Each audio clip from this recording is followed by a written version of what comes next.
Welcome back, brothers and sisters. I am Braden. This is Langley Outdoors Academy, and thank you for stopping by. All right, guys, what we're going to talk about tonight is something that just came out this last Friday, and honestly, it flew under the radar, but it has dramatic implications for every city, state that is going down the road of sensitive places for concealed carry, i.e. New York, California, the Metro, and D.C., which is what we're going to talk about tonight. Now, the D.C. Attorney General just put out an argument in a case that he was being sued for, basically saying that the Metro should not be or should be a sensitive place for gun rights. This is incredibly important because the avenue that this AG just went down, it sets up every other state for failure should this not work, and it is a big deal, and I cannot wait to hear what you guys think in the comments field below. Everything will be linked per usual. I'm going to say a quick word from our sponsor, SDI, and then we're going to dive into it. And like I said, I cannot wait to hear what you guys think about this one. Now, I know a lot of you out there like to repair and upgrade your own guns. If you're looking for a way to take your hobby to the next level, Sonoran Desert Institute can help. The online programs at SDI cover armor courses, gunsmithing, ballistics, woodworking and finishes, shooting, sports management, and more, and plus, all the tools and materials are shipped directly to your door. There's never been a better time to turn a hobby into a profession, so what are you waiting for? There's a link in the description box below. Check them out, and thank you so much to SDI for making the videos this week possible and bringing this content to you. Now, we're always looking for that subscription, so if you guys think we earn it, please give us a consideration. And now, let's dive into this, because we've got to talk about D.C. and the Metro, because this could unravel everything.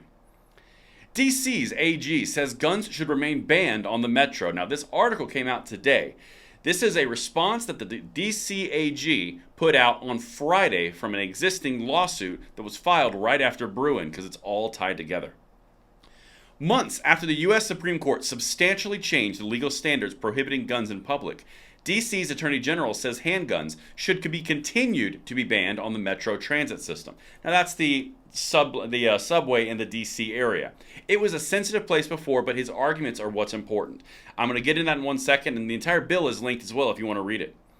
Attorney General Karl Racine, in a pre-trial motion in a federal suit filed by 4 people seeking to carry guns on the public transit system, said Metro, with rail and bus passengers, including thousands of federal workers and children riding to school, is one of the sensitive places where guns can be prohibited. So this is a huge adjustment from what they've done before. Previously, they've gone down the road of sensitive places were an individual place. For example, like a government building or a school, i.e. school children or government employees.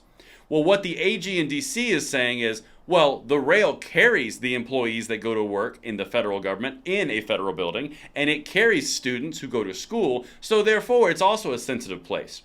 Effectively, basically adjusting from a physical location to anything where the people of that location are, if that makes sense. Like I said, let me know if I land this plane. But let's keep going, because that's the crux of what they're saying. In the June lawsuit, the 4 plaintiffs, 3 D.C. residents and 1 Virginia resident, said they wanted to carry concealed handguns on trains and buses in D.C. for personal safety, and that Metro should not qualify as a sensitive place, like a school or a polling place, where a ban on carrying guns is more constitutionally permissible. Now, they're referring to the new Bruin case, okay? But in his 44-page response, this is the D.C. AG, Racine argued that Metro is in fact a sensitive place because of the role it plays in transporting government workers and school children. Since D.C. has no school buses, children use Metro for transportation, but also because of the possible risk of conflict on crowded trains and buses. So in effect, his entire argument, which we're about to go into a couple of these, is it's not a sensitive place because it's a school or a federal building. It's a sensitive place because it's transmitting people from point A to point B who belong in those buildings. That's anywhere in the world.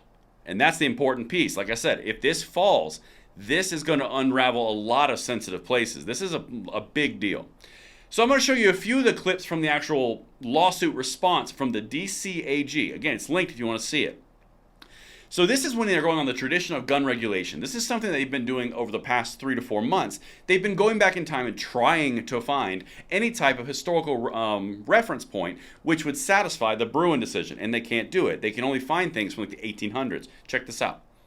The district has regulated firearms since the founding era. In 1801, for example, the then town of Georgetown prohibited firing guns in its inhabited parts. Town of Georgetown Ordinance of October 24, 1801. So effectively what they're doing is they're not going back to the actual signing and ratification of the Second Amendment. They are only going back to like the 1830s when the progressive era started around gun control. And that's not going to satisfy Bruin, but that's what they're attempting to do. And that's just a little snippet. Here's what they actually said about school children and federal employees. Before the pandemic, the Metro provided approximately 1 million trips on average every weekday, and it equated to about 40% of Metro Rail's peak period customer base. So that's their whole premise. They're also about to go into the school thing. Check this out. They are also crucial to getting children into the district to and from school. The district does not operate dedicated school buses, and almost a third of public school students in the district travel 3 or more miles to school. So the entire point here is they're trying to transform, instead of those buildings, basically the transportation to those buildings, if that makes sense.